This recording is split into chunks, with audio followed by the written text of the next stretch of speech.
తెలంగాణ విద్యాశాఖ పనితీరుపై శాసన మండలి చైర్మన్ గుత్తా సుఖేందర్ రెడ్డి అసంతృప్తి వ్యక్తం చేశారు.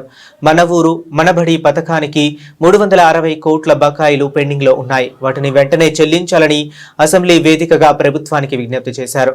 తమ గ్రామం పాఠశాల గురించి ఒక సంవత్సరం నుండి చెబుతూనే ఉన్నా పిల్లలు రోజు చెట్ల కింద కూర్చుంటున్నారని, దీని గురించి CM Revanth Reddy deputy CM బట్టి విక్రమార్క చెప్పానని తెలిపారు. ఈ సంవత్సరం 3 లక్షల మందిని చేర్చుకుంటున్నామని చెబుతున్నారు. కానీ 30,000 మందిని కూడా చేర్చుకోలేదని, లెక్కలు మాత్రమే చూపిస్తున్నారని అసహనం వ్యక్తం చేశారు. దయచేసి మన ఊరు మనబడి పేమెంట్ చెల్లించాలని సూచించారు. మన ఊరు మనబడి అనేటువంటి కార్యక్రమానికి ఇప్పటికీ 360 కోట్లు ఇవ్వాలి. ఎగ్జాంపుల్ నా విలేజ్దే చెప్తున్నాను. వాడు సగం పని చేసి పెట్టాడు, పిల్లలంతా చెట్ల కింద కూర్చుంటున్నారు. చలికాలం వేడ కూర్చోవాలి చెప్పండి.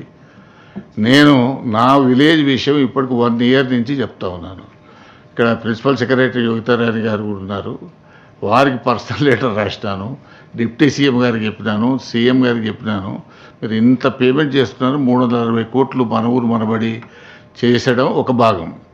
2, ఈ ప్రభుత్వం వచ్చినాక అమ్మ ఆదర్శ పాఠశాలను పెట్టినారు.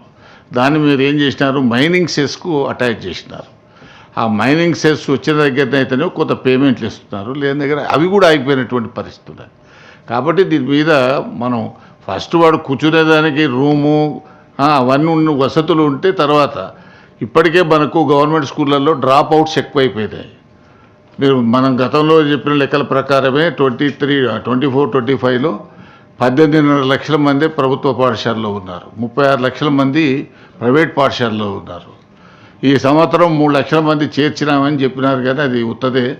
30,000 మంది కూడా కొత్తగా చేర్చుకోలేదు, లెక్కలు మాత్రం పంపిస్తున్నారు. దయచేసి ఈ మన ఊరు మనబడికి సంబంధించిన పేమెంట్స్ ఇవ్వండి. చిన్న కాంట్రాక్టర్లు, ఎందుకనంటే విద్యా కమిటీ చైర్మన్ వాడు 3 ఏళ్ల కింద అప్పు తెచ్చి కడితే, మీకు చెప్తున్నాను, మా ఊరిలో 19 లక్షలు 20 లక్షలు బాకీ. వాడు బాధపడలేక నేను 5 లక్షలు ఇచ్చినాను వానికి. అదే నీ బిల్లు వచ్చిందని మళ్ళీ నాకు వాపసు తెచ్చేయమని. ఇటువంటి పరిస్థితి ఉన్నది.